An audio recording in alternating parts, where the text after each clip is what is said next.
Welcome friends, we have started this channel called Corporate Laws Galaxy. You know, galaxy means group of stars and every star represents different laws. And we are starting with a series on frequently asked questions on very interesting topics of corporate laws. And we are inviting you, all of you, to also send your queries in our comments column in our video, and we will certainly take up those queries also in our videos. And now I will request you to please share, like and subscribe to our channel. Thank you so much.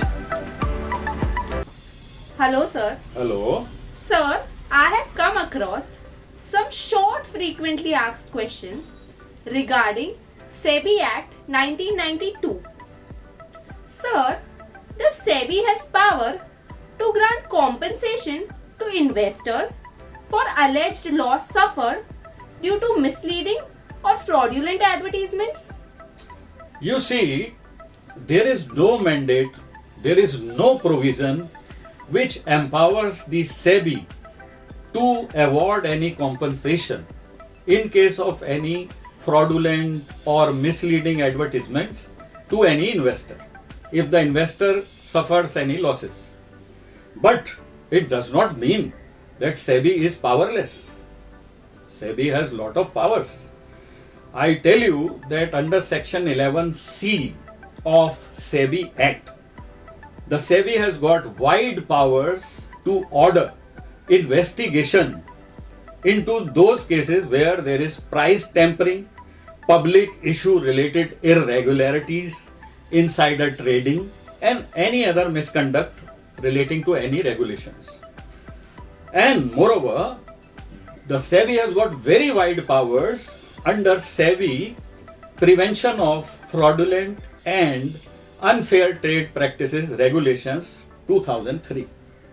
Now further, now SEBI has opened up a separate online complaint cell which is called SEBI Complaints Redress System, which is also popularly known as SCORES, where if you lodge your complaints on this online complaint cell, the SEBI will resolve your complaints quickly, and anyone who is involved in such kind of fraudulent and unfair trade practices will be liable for punishment. Last but not the least, I have to tell you that SEBI has no power to award compensation to any investor if they suffer any loss due to any fraudulent or unfair trade practices. But they have power to punish those persons who are guilty of such malpractices. So this is the clear position. Okay, sir. Thank you for such a briefing.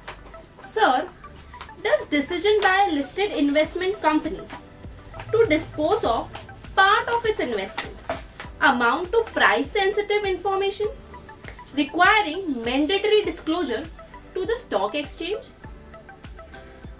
Very good question. And I will tell you an actual case which has been decided. I will tell you the citation later on. You know, there was a case where the board of directors of a listed investment company, they decided to dispose of a part of its investment to finance their new project for acquiring coal mining leases abroad. And while making such corporate announcement to the stock exchange, they informed about the new project, but they failed to inform how that new project is going to be funded by selling off their existing investment. When this matter came up before SAT, that is Securities Appellate Tribunal, so Securities Appellate Tribunal held that this non-disclosure about the source of funding will not amount to price sensitive information. So this was clearly held by them, and the case was Gujarat NRE Mineral Resources Limited versus SEBI 2012-106 CLA 37 SAT. Okay, sir. Thank you for explaining so beautifully by a decided case. Sir, moving on further, before we end our session, is compliance officer bound to close trading window while in possession of UPSI, that is unpublished price sensitive information? You see, the question which you have raised, this was also decided by SET in the case of G. Jayaraman versus SEBI 2014 120 CLA 78 SET. You know, in this case, the compliance officer, who was also vice president of corporate affairs and company secretary of the listed company, he failed to close trading window while in possession of the price sensitive information relating to acquisition of companies.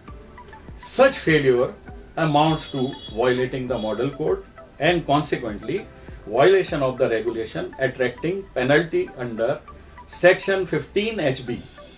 Under the said section, penalty for contravention of prevention of insider trading may be imposed fine of rupees up to 1 crore. That is the maximum fine which can be imposed.